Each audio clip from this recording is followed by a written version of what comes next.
I'd just like to open up with just in respect of Alan Jeans today, just for the Saints fans, we spoke about as a playing group giving great effort today, just to honour really the occasion, or Alan's passing, because he was really the greatest leader in St Kilda's history, and just as a playing group and coaching group, we're proud of the fact that the effort we gave today, and we felt we really honoured the passing of Alan Jeans, which was really important to the St Kilda, everyone, fans and members, and the whole football club. And I know he's a great of the game and two football clubs, but specifically in relation to St Kilda, he's certainly the greatest leader we had, and he'll always be remembered.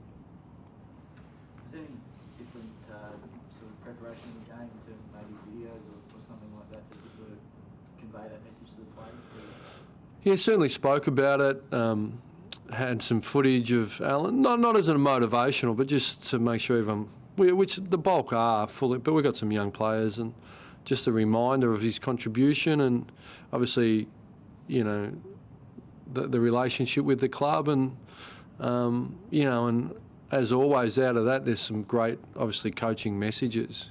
So there were some great reminders for the players, and he spoke. The crossroads, certainly we're at a crossroad at three-quarter time, and it was important we responded. And so it wasn't a motivation, it was just to set the tone and awareness, really. And so we certainly did that. Did you remind them about it at three-quarter time? No, not particularly. No, and look, you could feel the energy with the Saints fans today. There was just that little bit more in the. As I was doing an interview with Fox, the roar and the players and the banner, you could just feel a little bit more energy. That was a significant. It's just important as a club you come and give. It's not about the result, but it's the way you go about it. And I thought we went about it in the manner I would expect, and the St Kilda Football Club and the players themselves would expect. How do you explain the big swings during the course of the match? Well, they're easy to explain. It's pretty hard to dominate good teams for 4 quarters. I mean, they're a benchmark team of the competition at the minute, and we certainly got out of the blocks. That was a real focus because they've been a great starting team. And I thought the second quarter we had lots of entries. We still had 15, and they tightened up and made it harder to score, and we turned it over a little bit, and there was less uncontested ball. And third quarter they just really ramped up their pressure, and we got locked in because of the clearance work, and Nat and Nui lifted, and we got locked really in there. I think it was 23 tackles to 7 or something like that. So, the pressure was enormous, and they stilted our ball movement, and we were sort of pinned a little bit. So that's the importance of ground position in today's footy. So first quarter and last quarter we had ground position. I thought second quarter was equal ground position, and they dominated ground position in the third quarter. So if you want uncontested ball and score quickly, you got to pressure and create turnovers and go quick. So, we lifted the focus was win the ball and lift your tackle pressure and with good ground position and score, and that's what we did. And I thought to a man they all stood up today. Given where your season was at, how significant was that last quarter effort, the will they showed, do you think? Oh, well, I think it's self-evident that it's important, if you want to stay alive in the season, to keep winning, and the only way you do that is to win games of footy. So, but it was certainly displayed a strong willpower to compete and not give up. So we certainly take a fair bit out of that, and off a short break, it was 8 days to 6 days. They had 2 days on us, and we're going to another short week this week, but we're really confident our mind will be strong and we'll prepare, and we take great confidence through a strong performance, So, our form over the last 8 games has been solid.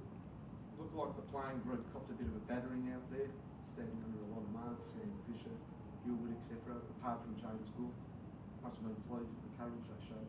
Yeah, I think you're spot on. I think sometimes we underestimate, even from the coach's box, how physical and how courageous players have to be in the modern game. And they've got some big men and there's some big hits, but I don't think we flinched at all, and we stood up. So it was a significant part of the game. Yeah, it's good that you noticed that. Yeah. Raf Clark seemed to just grow with confidence right from the start of the game. You got a lot of it early on. Does it sort of lift you just to see someone who's come in and out of the team just put on such a good performance like that? Yeah, look, I'm probably, as I said here, look, I think he was really started really well and was good. But to a man, I think we all stood up. And I just think where this one sits, I think it was a real team effort. And I think you could break it down. A lot of backmen stood up. I think a lot of players coming out of the game. But everyone played their part, and Raf was certainly a part of that. And I'm probably loath to individualise any more than that, really. I thought it was a really strong team effort. And the individual stuff can be sort of probably covered during the week, and I think you got to him after the game. So one player though that does get singled out and maligned a little bit, Justin Koschitzky, really gave you a lift early, and in fact his first goal he made 3 efforts before he eventually got on the end of it and was overlooked twice and still ran and got in position to receive the mark and kick the goal. What did you think of his performance? Well, I think you just summed it up. I think when you give repeat effort and you compete, you get rewarded. So all our players, that's the expectation, and it's a credit to the conditioners over 3 weeks. That sling tackle, they're back in vogue, and for him to come and deliver with repeat effort, and he played his part tonight. He played his role, and he needed to do that. When was the decision made to bring him in? No, look, I can't remember. I think at the end of the day, you put your team sheets in 90 minutes before the game, and that's what we did. And we had a few hiccups here and there, and at the end of the day, the systems were in place. We did that, and he played. So West Coast knew they were notified. I don't do it, so I just push him down the race. In the background, it sort of all gets communicated, and certainly confident it was done within the confines of the AFL system. Thanks, guys. Sorry, did your plan for Andrew Gaff evolve during the night, change during the night? Did you expect I thought when he was getting a stag of it, we better tighten up on him. Did you expect him to stay on the ground? No, I think initially I thought he'd be the sub, and then you get the sheet through, so we knew he'd start. And he's an exciting young player, isn't he? Gee, he can run, and I thought he ignited them in the third a little bit, and it just shows young talent. If you don't pay them due respect, they'll slice you when they're top end, and he's certainly top end. And I think that's why we all covet picks 1, 2, 3, 4, 5, 6. That's why they really covet it, because you get that sort of special talent. But yeah, he was pretty good tonight. Yeah, he was pretty good. And credit to West Coast, without being condescending, I thought they really responded in a magnificent manner to put on a good contest for everyone. I think we all walk away satisfied in some respects. Thanks, guys.